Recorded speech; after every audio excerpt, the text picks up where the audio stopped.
En conclusiones, cambiamos de tema. Por eso les pido que me acompañen a partir de ahora utilizando la etiqueta Conclu Lavaqué.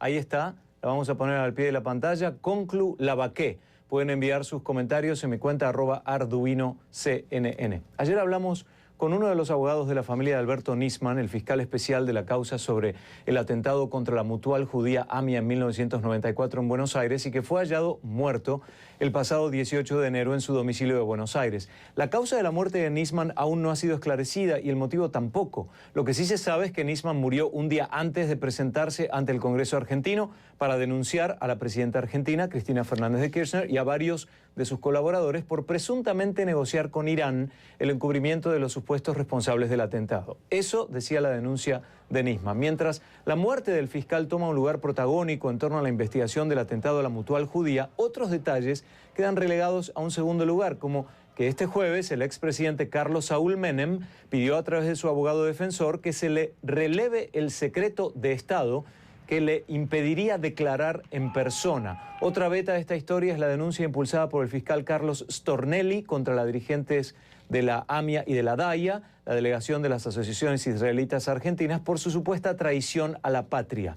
La denuncia fue interpuesta por el abogado Juan Gabriel Lavaqué y este jueves la fiscalía del doctor Stornelli consideró que la denuncia de Lavaqué tiene suficientes elementos como para abrir un juicio penal en contra de varios altos directivos de estas organizaciones judías. En la denuncia, Lavaqué, que fue abogado defensor de uno de los imputados en la causa, argumenta que el atentado fue llevado a cabo por la misma comunidad judía. Además, había acusado al fiscal Nisman en el 2014 por delitos de traición, de alterar las relaciones amistosas del gobierno argentino con un gobierno extranjero, de abuso de autoridad, etc. ¿Qué busca entonces el abogado Juan Gabriel Lavaqué? Se lo vamos a preguntar a él.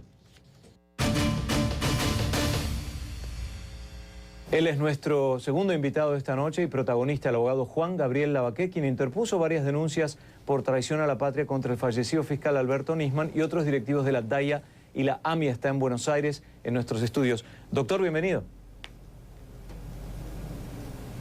Gracias.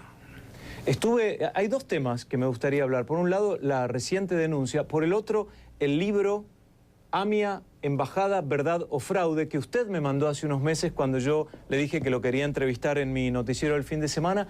Este programa me da más tiempo y lo vamos a aprovechar. Comencemos por la denuncia de hoy. Exactamente, ¿qué es lo que busca? Bueno, discúlpeme, yo nunca he dicho, ni lo diría jamás, que culpo a la comunidad judía del atentado a la AMIA, por Dios. Yo lo que he dicho en ese libro, y después he ratificado, es que las mayores sospechas están que haya sido una parte de los servicios secretos israelíes. Concretamente, estimo que la mayor sospecha recae sobre el Shin Bet, que es el que tenía a su cargo la custodia del edificio de la AMIA y a su vez de la Embajada de Israel. El tema de mi denuncia es distinto. Tampoco es mi denuncia. Es una denuncia que hizo el señor Jorge Elbaum, que fue directivo, concretamente director ejecutivo de la DAIA hasta hace unos 2 o 3 años. Él publicó 2 notas en el periódico Página 12, el 18 de abril y otra el 24 de abril, donde denuncia que hay una conexión, evidentemente delictiva, entre Paul Singer, el presidente del del fondo Holzhaus para nosotros, fondos buitres para la jerga común, que nos está demandando ante el juez Gries en Nueva York, que este hombre, Paul Singer, de los fondos buitres, habría financiado o ofrecido financiación para que la DAIA se asociara con él en contra del acuerdo o memorándum de acuerdo con Irán. Esto lo denuncia Jorge Elbaum y dice textualmente que el doctor Nisman le propuso en un bar de Puerto Madero donde vivía el doctor Nisman a los directivos de la DAIA aceptar el dinero de Paul Singer para iniciar una campaña contra ese acuerdo con Irán. Lo que dice después el señor Elbaum en sus 2 notas periodísticas es que ese dinero se lo disfrazó de muchas maneras, dice, pero en definitiva se llama la ruta del dinero, dando a entender que existió una ruta del dinero que salía de los fondos buitres de Paul Singer y terminaba en la DAIA para la campaña contra el acuerdo. Usted comprende que esto, de ser cierto, es un delito para los que son funcionarios públicos que yo he acusado o denunciado, como serían las diputadas nacionales Laura Alonso y Patricia Bullrich, por ser funcionarios públicos, ese delito es de traición a la patria. Para el resto de los acusados por el propio Elwam y denunciados por mí ante la justicia sería el delito de sedición, un delito muy grave, pero no tanto como el de traición. Esto es lo que yo he hecho, he traducido al juez, le he informado al juez, al fiscal Stornelli y al juez Julián Ercolini, que el señor Elwam dijo esto. El resto sí es mío como abogado, le he dicho, señor juez, esto, si debe ser cierto lo que dice Elwam, estamos frente al delito de traición a la patria, efectivamente. Doctor, a lo largo del libro, con los tecnicismos que tiene, que por supuesto son necesarios para entender el caso y hay que hacer como un croquis para seguir paso por paso, no había eco en sus palabras cuando se acercaba a los distintos fueros para hacer denuncias o para cuestionar el camino de la investigación del atentado a la AMIA. Cuando nosotros mencionamos a la comunidad judía nos referíamos ante la eventual posibilidad que usted menciona de judíos radicales, los mismos que estarían alineados con el asesinato de Yitzhak Rabin, que no querían ningún acuerdo con Hezbollah, ningún acuerdo con los palestinos como para poder llevar adelante y llegar a un acuerdo con las tierras que tanto se viene hablando de tantos años y que no hay grandes avances. Pero viendo esto, ¿por qué ahora lo escuchan mientras que el libro está lleno de documentos que no recibieron eco en el Poder Judicial? Bueno, yo creo honestamente que no recibieron eco porque en la Argentina me va a permitir usted que yo distinga entre judaísmo y sionismo.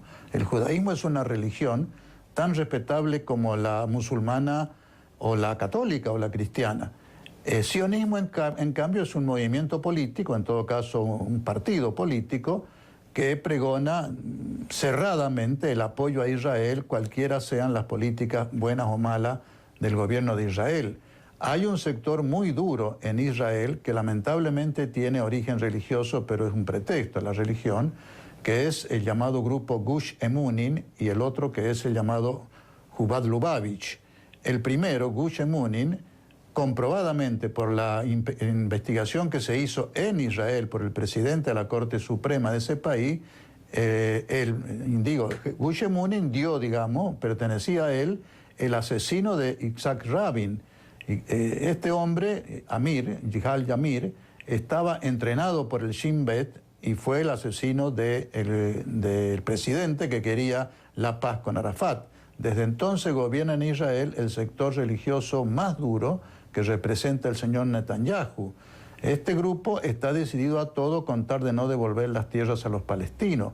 Fíjese, ustedes allá en Estados Unidos han tenido una muestra enorme, increíble, del poder y de la audacia de este grupo extremista que preside el señor Netanyahu, porque este hombre, primer ministro israelí, se ha ido a las barbas mismas del señor Obama, presidente de Estados Unidos, se ha metido en el Capitolio y ha hablado pestes contra el presidente Obama. Esto en la Argentina, que es un país, reconozco, que tiene instituciones no tan fuertes como en Estados Unidos, esto acá sería inconcebible.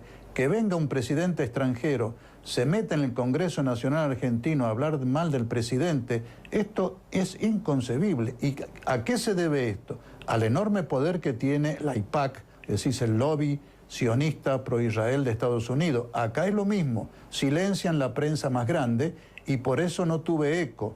He tenido eco con mi libro, señor, y con mis denuncias, porque afortunadamente la presidenta en diciembre expulsó de la CIDE al ingeniero Estiuso, que era un virtual delegado de la CIA y el Mossad en nuestro propio servicio secreto. Esto produjo un revuelo impresionante en la Argentina. Después vino la denuncia de Nisman, que se ha demostrado que era falsa, contra el gobierno argentino, la presidenta y el ministro de Relaciones Exteriores, y después vino lo más lamentable de todo, que fue el suicidio, está demostrado que fue el suicidio de Nisman. Todo esto me ha dado a mí pie para poder tener prensa y poca. Yo le agradezco muchísimo a usted este espacio. Y han sido o han comenzado a ser escuchadas mis denuncias, recién ahora.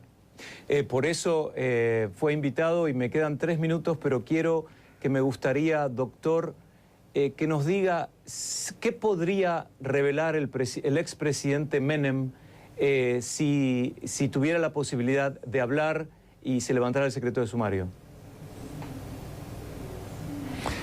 Mire, yo he asistido a la audiencia y he escuchado atentamente al doctor Luis Daer, que es el abogado defensor de Menem. Él ha dicho que Menem tuvo reuniones, antes de decidir la investigación sobre el atentado a la AMIA, tuvo reuniones con servicios secretos extranjeros, que si estos países o estos servicios los liberan del secreto, él va a hablar. Menem tuvo reuniones para esto, señor, oficialmente se lo digo porque lo conozco, con el Mossad israelí, con el FBI y la CIA norteamericana y con el MI5 y MI6 británicos. Y él pidió, un hombre en esto prudente, que estuviera presente el canciller argentino, doctor Di Tella, y un personaje o dirigente de la oposición del Partido Radical. Este último se negó, pero las reuniones se hicieron con la presencia de Di Tella, con estos 5 servicios secretos de inteligencia, y se está refiriendo a que la investigación de la AMIA, que ha resultado ser todo falsa, fraudulenta, se hizo de acuerdo con lo que le dijeron estos 5 servicios secretos. Este es el arma que debe tener el doctor Menem en este momento, supongo yo, para mantener en vilo a mucha gente que lo quiere acusar ahora. Esto es mi suposición mía. Lo que le estoy diciendo que fueron esos 5 servicios secretos, se lo digo con seguridad. Yo había sido embajador de ese gobierno, recuérdelo. Es sumamente interesante el libro, nuevamente, AMIA Embajada, Verdad o Fraude, del doctor Lavaqué, que me tomó muchas semanas, de hecho, para poder digerirlo verdaderamente, porque está lleno de información muy puntual. Y además empujada por documentación. Doctor, ya me tengo que ir, pero ¿usted tiene fe en que se va a saber la verdad en el caso AMIA? Yo tengo fe en que la verdad se impone, señor. Un presidente del país donde vive usted dijo, creo que fue Lincoln, ¿no? Se puede engañar a poca gente poco tiempo, a mucha gente poco tiempo, pero no se puede engañar a todo el mundo todo el tiempo. No nos van a poder seguir engañando, esto se va a saber tarde o temprano. Doctor Lavaqué, lo vamos a invitar nuevamente en alguna otra oportunidad en el futuro próximo para seguir ahondando en este tema. Le agradecemos muchísimo a Juan Gabriel Lavaqué, que es abogado, exdiplomático desde nuestros estudios en Buenos Aires. Doctor, buenas noches, gracias. Buenas noches, gracias a ustedes. Gracias por los comentarios a @ArduinoCNN, ya regresamos.